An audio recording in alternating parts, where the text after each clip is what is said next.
అందరికీ నమస్కారం. ఆంధ్రప్రదేశ్లో తెలుగుదేశం పార్టీకి సంబంధించిన ఎమ్మెల్యేలు ముఖ్య నాయకుల్లో అసంతృప్తి రోజు రోజుకి పెరిగిపోతుంది. అసంతృప్తి రోజు రోజుకి పెరిగిపోవటం ఏంటి? అధికారం వచ్చింది కదా అని మీరు అనుకోవచ్చు. ఎస్, అధికారం వచ్చింది. అధికారం వచ్చినాకే అసంతృప్తి పెరిగిపోతుంది.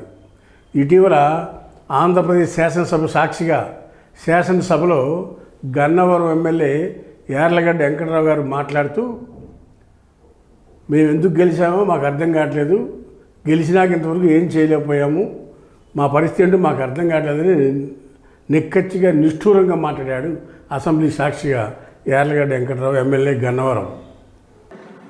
రైతుల సొమ్మును పందికొక్కలేదు అన్నారు అధ్యక్ష. ఆరుగాలం కష్టపడే రైతు సోదరుల విషయంలో కూడా ఈ జీవో నెంబర్ 19 ఇంప్లిమెంట్ చేసే ఉద్దేశం మన ప్రభుత్వానికి ఉందా లేదా చాలా ఆవేదనతో బాధ చూస్తున్నారు అధ్యక్ష. ఏదో చేసేద్దాం ఉన్న అధ్యక్ష, ప్రశ్న చెప్పా ఎమ్మెల్యే అయినా కూడా ఏమీ చేయాలి 9 మాసాల నుంచి ఇంతకన్నా జరుగుతున్నాం దౌర్భాగ్యం ఏలేదు అధ్యక్ష.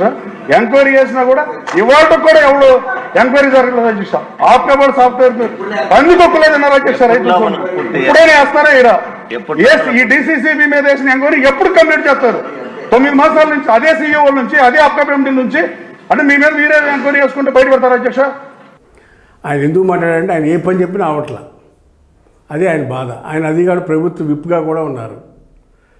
అంతకుముందు ఆయన వైసీపీ ప్రభుత్వంలో ఉన్నప్పుడు కృష్ణా జిల్లా సంబంధించి కేడీసీసీ బ్యాంక్కి చైర్మన్గా వ్యవహరించారు.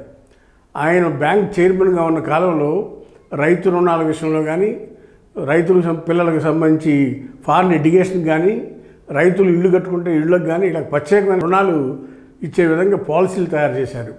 ఎక్కువ బ్యాంకు టర్నోవర్ పెంచే విధంగా పనిచేశారు.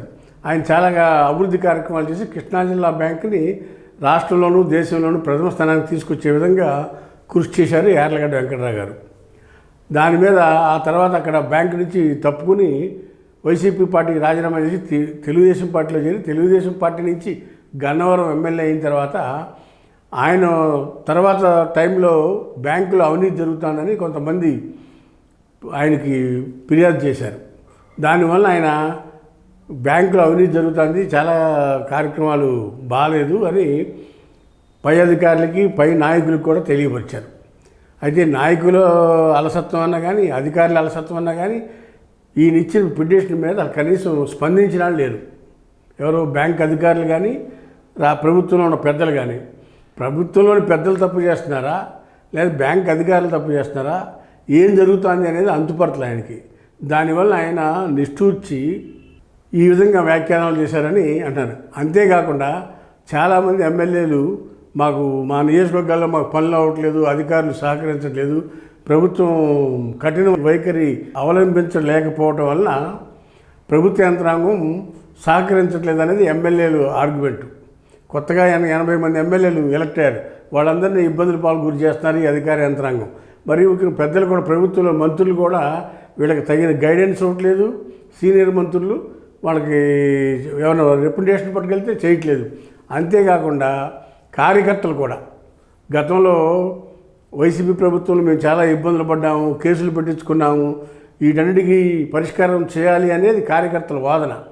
అంతేకాకుండా అధికారం వచ్చి 10 నెలలు అవుతా ఉన్న నంద్యాల, చిత్తూరు జిల్లాల్లో టీడీపీ నాయకుల్ని, టీడీపీ పార్టీకి పనిచేసే హార్డ్ కోర్ కార్యకర్తలు కూడా ఇటీవల చనిపోవడం జరిగింది, చంపేయడం జరిగింది. చనిపోవడం కాదు, ప్రభుత్వం అధికారం వచ్చి 10 నెలలు అయినా సరే ప్రభుత్వం మీద గ్రిప్ రాలేదు, హోంశాఖ మీద గ్రిప్ రాలేదు, పోలీస్ యంత్రాంగం కంట్రోల్లో లేదు అనే భావన కూడా తెలుగు తమ్ముళ్ళంతా కూడా ఆవేదన చెందుతున్నారని మనకు అందుతున్న సమాచారం.